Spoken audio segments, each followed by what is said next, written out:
La silhouette évoque quelques châteaux cathares abandonnés, un chaos de pierres amoncelées, d'où jaillit parfois comme une flèche minérale.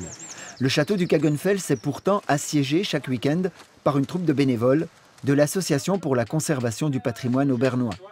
Depuis des années, ils ont engagé la restauration de l'édifice, remonté portes et remparts. Mais depuis le début du mois, avec l'association Château Fort Vivant, ils accueillent à la journée un public de néophytes pour les initier à leur art. Nous proposons cette formule en disant qu'on peut 1 ou 2 fois dans l'année donner un week-end ou une journée pour partager des moments avec les bénévoles qui sont actifs toute l'année et pour participer à cette restauration du patrimoine castral.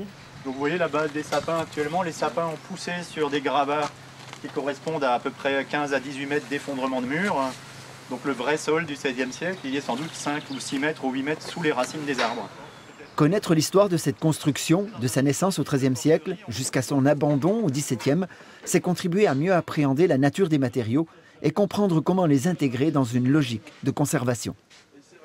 Ça ne s'improvise pas, on ne va pas poser des pierres n'importe comment, comprendre qu'il y a différentes techniques à différentes périodes, différents matériaux, différentes mises en œuvre. Et voilà, c'est quelque part leur donner les outils de lecture et de travail qui leur permettront de faire un travail qui leur plaira et qui sera de qualité.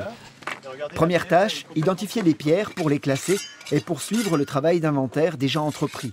Une première approche avant d'aller plus loin. On va pouvoir remplir un peu ici. Par contre, comme dit, il faut qu'on se laisse la niche creuse devant pour mettre le gros bloc en grès de la porte. À force de se poser des questions, voilà, maintenant tu peux agir. Et voilà la raison profonde qui m'a amené, parce que ça a toujours été quelque chose qui est de très attirant, les châteaux forts. Ça m'a toujours fasciné. Prochaine rencontre découverte au château le 7 juillet prochain, mais pour les passionnés, c'est tous les week-ends.